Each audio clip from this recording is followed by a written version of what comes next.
Hello guys, এর আগের পর্বগুলোতে function related পর্বগুলোতে আমরা দেখেছিলাম যে কিভাবে ফাংশনের প্যারামিটারের টাইপ আমরা ডিফাইন করে দিতে পারি। ধরেন আমরা যদি যোগ দুইটা সংখ্যা বা তিনটা সংখ্যা যোগ করার জন্য প্রোগ্রাম লিখি, যেমন ফাংশন, মনে করেন আমরা দিলাম হচ্ছে সাম, ধরেন এখানে আসলো এক্স ওয়াই জেড, ঠিক আছে। আর আমরা রিটার্ন কি করব? আমরা রিটার্ন করব হচ্ছে রিটার্ন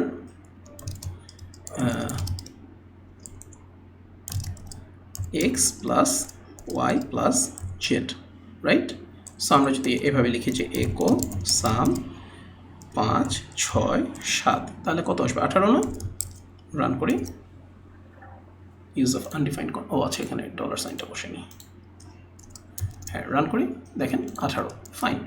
তো এখানে আমরা ইচ্ছে করলে কি করতে পারি, যে ইন্টিজার বলে দিতে পারি যে না, এটা অবশ্যই ইন্টিজার হতে হবে, এটা ইন্টিজার হতে হবে, এটা ইন্টিজার হতে হবে, যাতে কিনা আমরা এখানে যদি কখনো দশমিক পাঠাই, for example, just for the example sake আর কি, ঠিক আছে, তাহলে সেটা হবে না।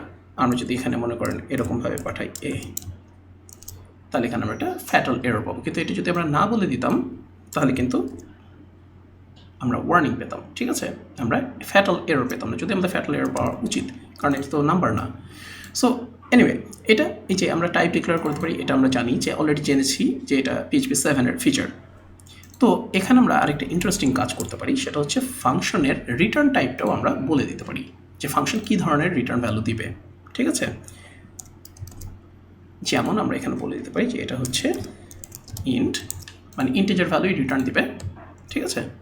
ব্যাস, ধরেন আমরা যদি এখানে কোনো কারণে মানে মনে করেন আমরা অন্য কাজের জন্য ফাংশন লিখছি, কোনো কারণে আমাদের ইন্টিজার রিটার্ন দেওয়া দরকার ছিল, আমরা ভুলে স্ট্রিং রিটার্ন দিয়ে দিয়েছি, তাহলে কিন্তু আমরা ফ্যাটাল এরর পাবো। সো আপনার কোড যেন এরর প্রুফ থাকে, অর্থাৎ আপনার কোডে যেন এরর না পেতে হয়, এগুলোর জন্যই আসলে এইসব টাইপ ডিক্লারেশন বা টাইপ হিন্টিং, ঠিক আছে। আপনি যত এটা ইউজ করবেন তত আপনার ফাংশন দেখলেও অন্যরাও বুঝতে পারবে যে ও আচ্ছা, এই ফাংশনটা কিন্তু ইন্টিজার ভ্যালু রিটার্ন করবে, অথবা যারা আপনার ফাংশনটা যখন দেখবে তখনই বুঝবে আচ্ছা ইন্টিজার ভ্যালু এতে পাস করতে হবে। ওকে, সো আপনি যে কোনো সময় যে কোনো ফাংশনে, এই যে ফাংশনের নামের শেষে, ফাংশনের যেখানে প্যারামিটার ডিক্লারেশন শেষ হলো তার শেষে আপনি কোলন দিয়ে টাইপ বলে দিতে পারবেন। ইন্টিজার হতে পারে, স্ট্রিং হতে পারে, ঠিক আছে, অ্যারে হতে পারে। আমরা অ্যারে নিয়ে এখন আলোচনা করিনি, আর অ্যারে নিয়ে আমরা আলোচনা করব। তো এই আর কি, ফ্লট হতে পারে। তাহলে আপনি বুঝতে পারছেন যে আর্গুমেন্ট যখন পাস করবে কেউ, যেহেতু প্যারামিটার বলা আছে ইন্টিজার, সো আর্গুমেন্টটাও অবশ্যই ইন্টিজার হতে হবে। Alright, okay guys.